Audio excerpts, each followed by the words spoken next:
Alors, bonjour, nous sommes le 25 Shevat 5786 et le 12, le 12 février 2026. Alors, le thème d'aujourd'hui, c'est la loi de la jungle. Alors, j'aurais pu l'appeler aussi le roi lion, mais je choisis ça parce que j'ai peur de mettre le roi lion et que je sois poursuivi par les créateurs du film enfin, du livre. Non, je pense plutôt que c'est un film qui est sorti d'abord. Donc voilà, donc la loi de la jungle. Pourquoi j'ai décidé de parler de là ou de cela? C'est parce que vous avez déjà vu une cour de récréation. Une cour de récréation, et très souvent actuellement, on voit qu'il y a des bullies, des gens qui ont leur gang, qui ont leurs supporters, qui les aident à, comment dirais-je, intimider. Voilà, c'est ça le mot en français. Intimider en général d'autres élèves dans une cour de récréation. Ou sinon, nous voyons aussi très souvent des groupes qui se forment, mais qui combattent les uns contre les autres. Et en cela, ils essayent d'imiter un peu ce qu'ils ont vu dans les films ou dans la vraie vie. Et voilà, ils se font des groupes dans les cours de récréation et ils combattent d'autres groupes. Et voilà, et ça fait ce qu'on appelle en hébreu du balagan. Des fois, ça arrive à des souffrances énormes. Des fois, ça bâtit certaines personnes qui ont souffert l'intimidation des autres. Et ces gens-là ont été forgés, si vous voulez, dans le fer de la récréation. Et ils sont devenus des battants dans le monde. Mais on sait que quand on voit une cour de récréation, on voit en fin de compte ce qui se passe réellement dans le vrai monde. Et dans le vrai monde, c'est la loi de la jungle.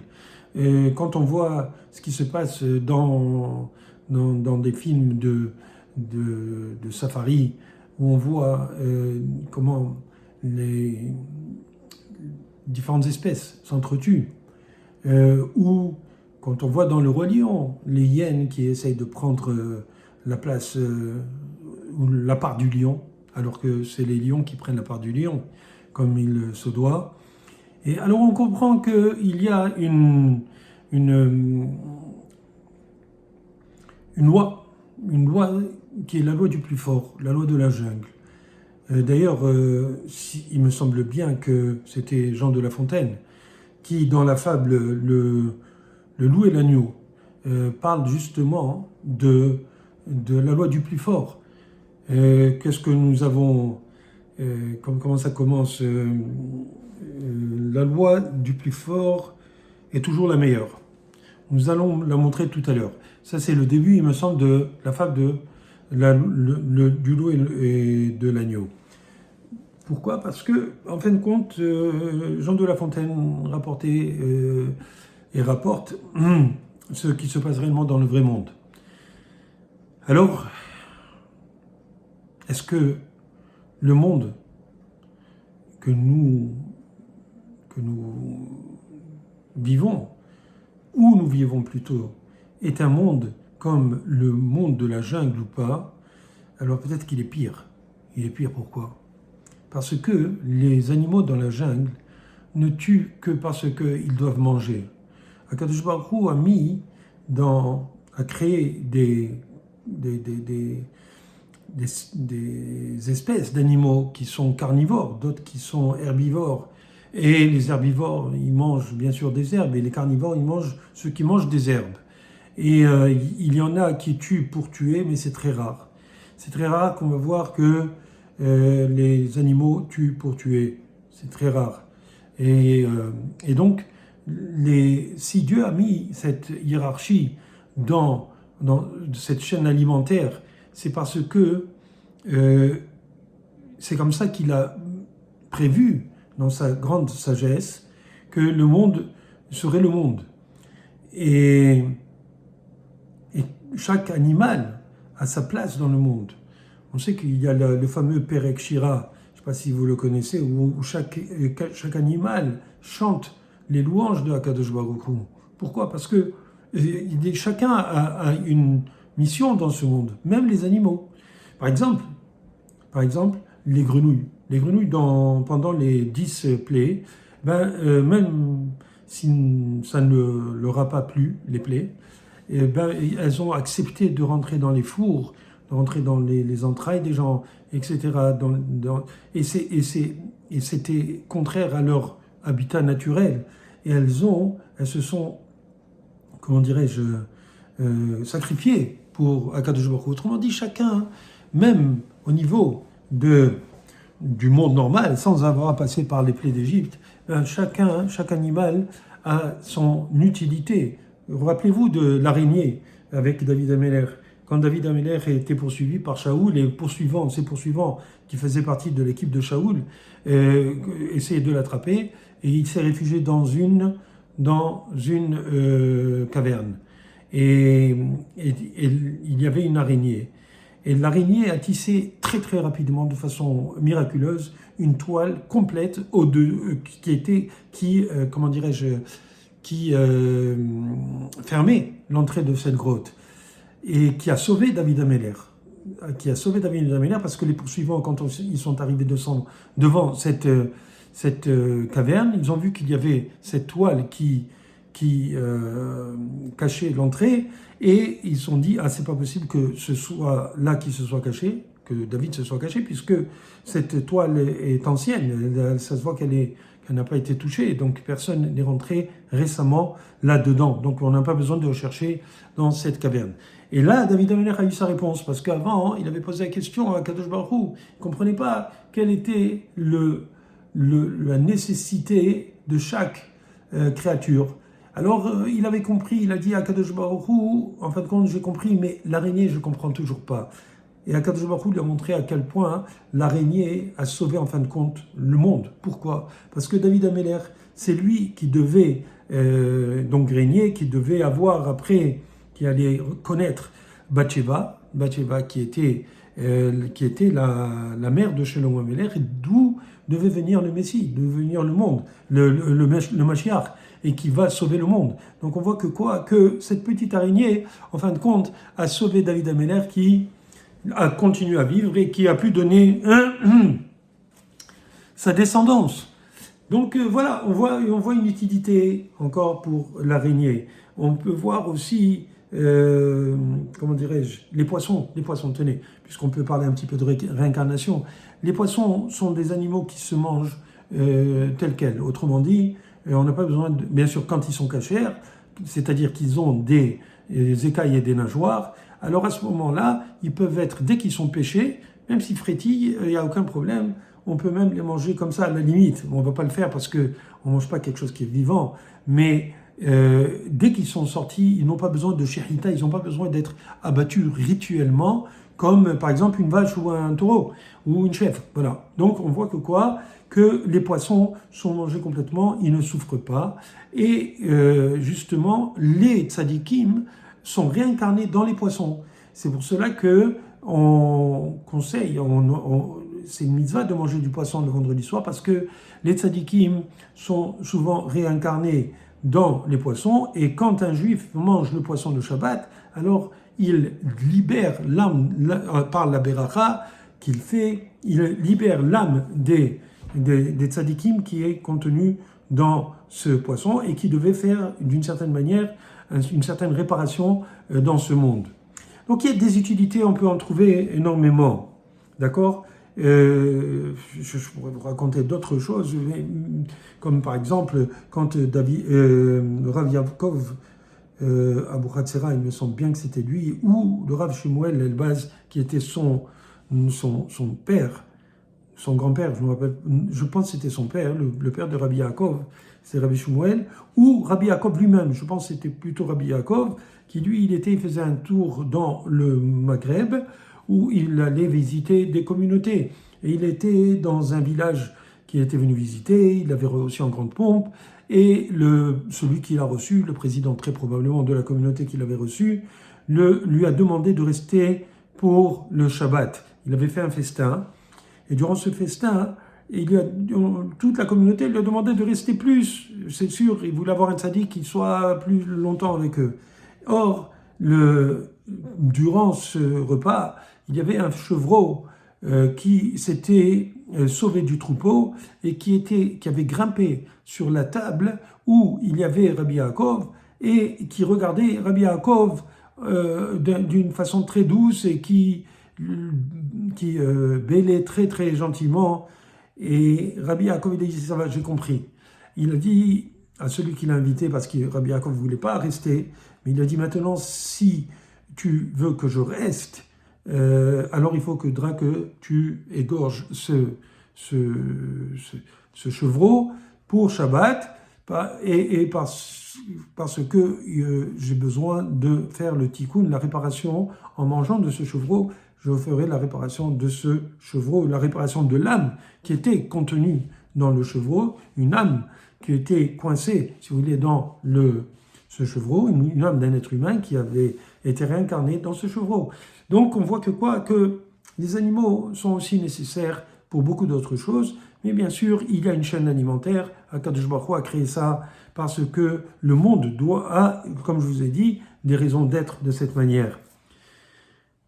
Alors, c'est sûr que d'un autre côté aussi, on sait que le monde est une jungle parce que on sait à quel point il y a des brigands dans ce monde. D'ailleurs, hier, je me suis fait hacker ma carte de crédit, et ils voulaient voler Mina Shamayim. Grâce à Dieu, j'ai regardé mes transactions et j'ai trouvé une transaction qui n'était pas normale. Donc, j'ai appelé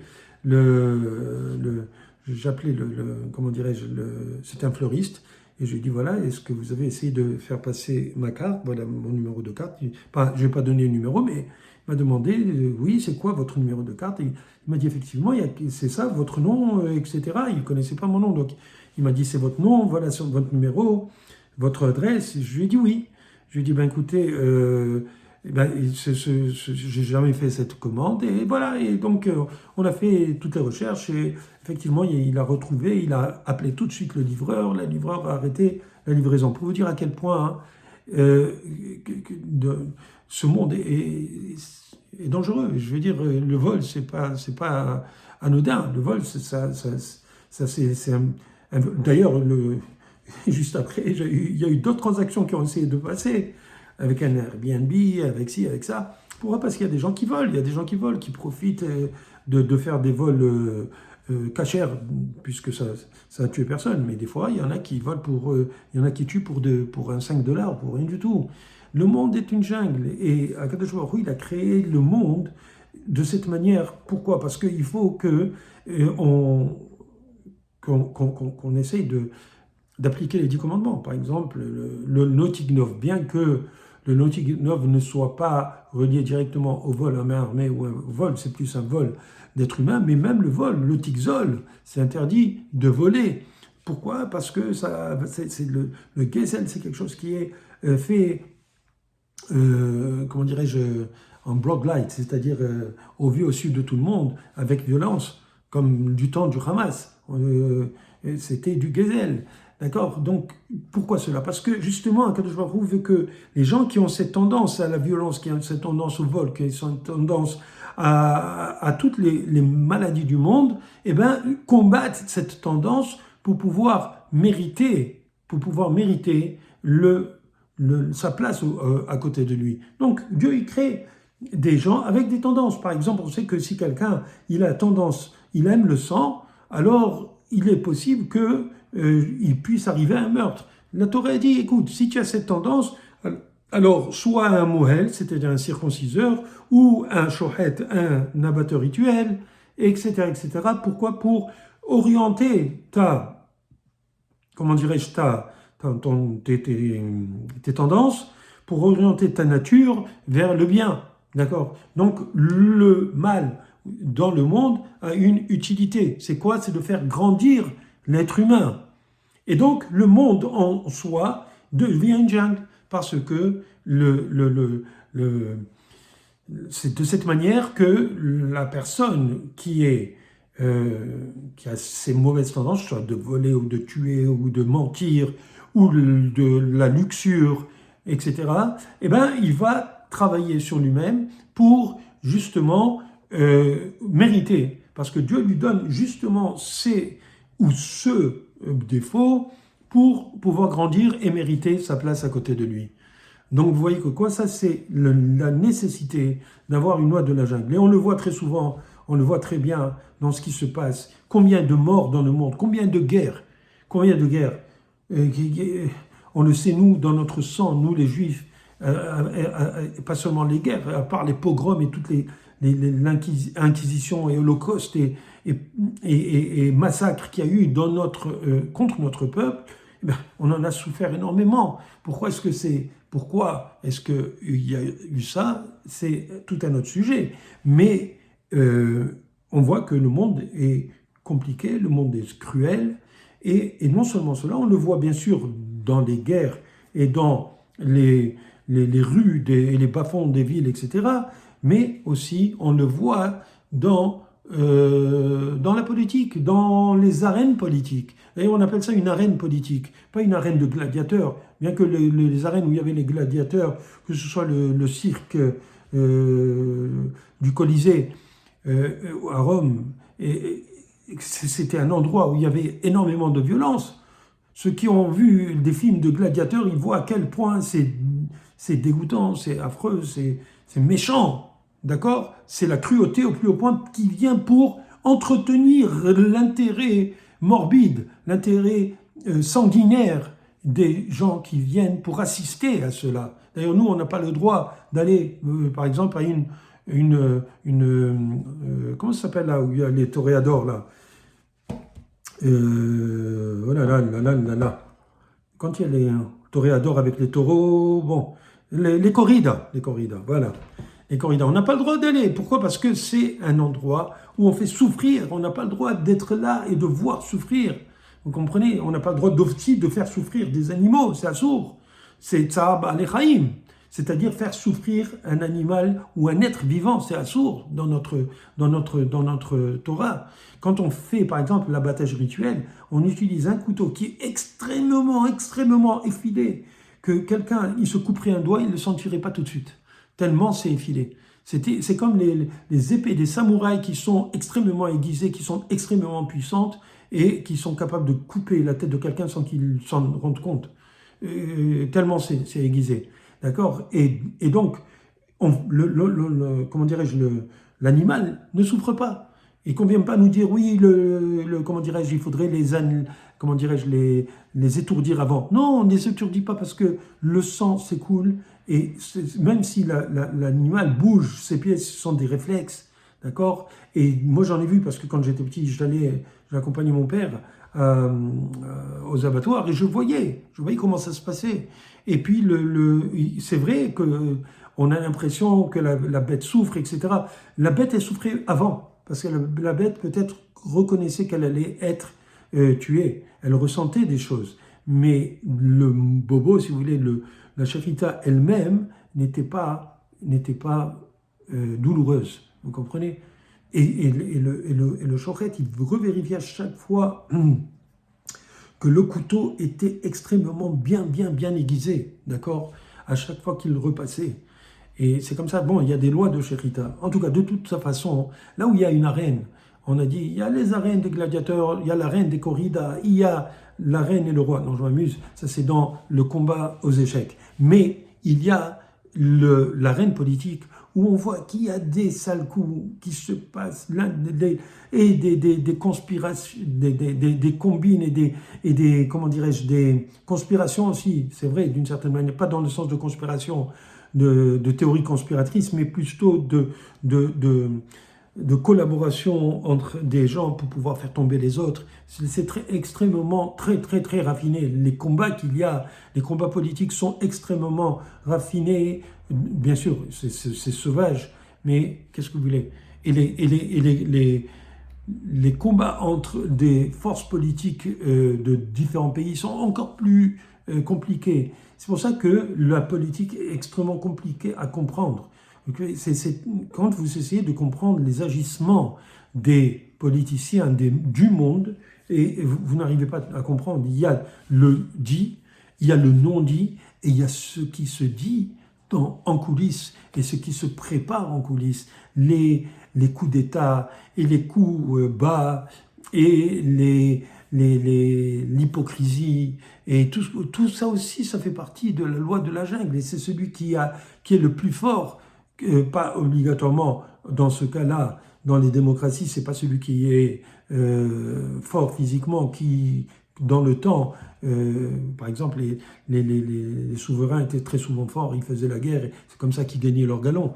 Mais là, c'est celui qui est le plus rusé, c'est celui qui est le plus dangereux, c'est celui qui fait des sales coups derrière, et c'est celui qui même tue sans qu'on le sache, parce qu'ils ont des moyens d'arriver à leur fin, et des fois ils utilisent des moyens qui ne sont pas très comment dirais-je, recommandés. Donc on voit que ce monde, c'est un monde que Akadosh Baruch Hu a fait de telle manière à ce que l'homme puisse avoir le mérite de se détacher de ce monde. La meilleure des façons, c'est sûr, regardez Yaakov Avinu, c'était un tzaddik, il étudiait la Torah constamment, mais il a su combattre Esav, il a su le faire de façon très intelligente. La Torah lui a donné cette facilité de comprendre et de faire en sorte de pouvoir ressortir gagnant de toute cette histoire qu'il a eue avec Esav qui voulait le tuer. Donc c'était la loi de la jungle. Esav, c'était lui, c'était un chasseur, c'était lui qui voulait tuer Yaakov, qui voulait tuer la Torah, qui voulait tuer le projet divin. Et Akadosh Baruch Hu ne l'a pas laissé grâce à quoi? Grâce à la Torah que Yaakov avait étudiée. Alors la Torah, en fait, c'est l'antidote et aussi l'antidoute, d'accord, de ce entre guillemets, de ce mal, je dis bien entre guillemets, qui s'appelle la loi de la jungle, qui s'appelle la loi de la violence. C'est la Torah qui peut nous apprendre à vivre ensemble, d'accord? Alors espérons, Be'ezrat Hashem, que le Mashiach vient venir pour réparer l'humanité, pour nous donner la possibilité de revivre ensemble dans la paix qu'il aurait dû avoir et qu'il y a eu dans certaines périodes du monde, comme du temps de Shlomo Ameler, ou quand avant que Adam et Chava ne mangent du fruit défendu. Espérons que nous allons arriver, Be'ezrat Hashem, bientôt à cette situation qui va être la réparation du monde. Voilà, merci. À la prochaine. Partagez ce shiur. Au revoir.